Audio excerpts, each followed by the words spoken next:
Hi, my name is Matthew Aravallo with Hollywood Mac Guru, and I'm going to show you how to use iMovie on iPhone 4.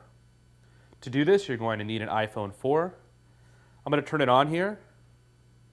Now, the iMovie application is right here on the screen. We're going to go ahead and tap to open that up. This is the project screen. This is where you're able to work with any existing projects you have on there or to create a new project. As you can see, it says Tap Plus to start a new project. That's in the upper right. We're going to go ahead and click that. The first selection you're going to get is the ability to select a theme. So you can use your finger to drag back and forth and look at the different themes that Apple has on here. We're going to go ahead and choose the default modern theme. And now you have the opportunity to insert media into the actual project. This can be done with any previously recorded video or any video that you'd like to take at this time with the camera.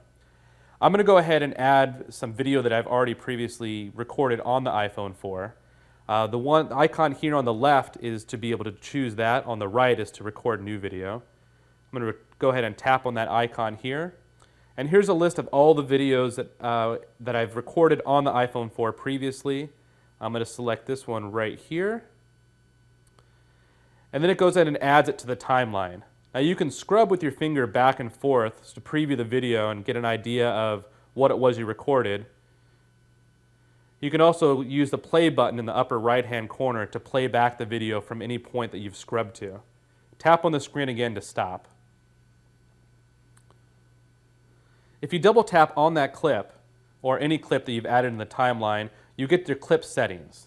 The clip settings allow you to change the title style, the location, and to toggle whether the audio is going to be on or off during this particular clip. Now the title style, you go ahead and select, and allows you to choose whether you're going to be doing an opening, middle, or ending title. I'm going to go ahead and say opening, and you can see here it automatically puts in a title text here. Clicking anywhere in there allows you to type in what you would like for that particular title. It automatically detected that this video was taken outside of the Chinese theater in Hollywood and went ahead and populated that as well. You can turn that off or on. Opening up the clip settings also allows you to choose the location. It's automatically detected if it was able to discover what your location was when you shot the video, but you can go ahead and change that as well by tapping on location and specifying exactly where you would like to say this video was taken. I'm going to go ahead and click on Done here. We're going to double tap on the clip one last time, and I wanted to show you how you can toggle audio on and off. This is if you were going to go ahead and add music to it and you wanted to toggle the audio that was on that clip off so that you only hear the music that's in the background. Going to hit Done.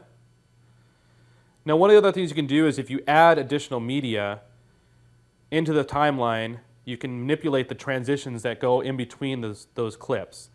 So I went ahead and added another video, and you can see this icon right here, these two triangles facing each other. That lets me know that there's a transition in between both of those. Double tap on that transition to be able to choose what type of transition you'd like to use, as well as the duration of the transition between the two clips. This has been Matthew Aravallo with Hollywood Mac Guru, and that's how you use iMovie on the iPhone 4.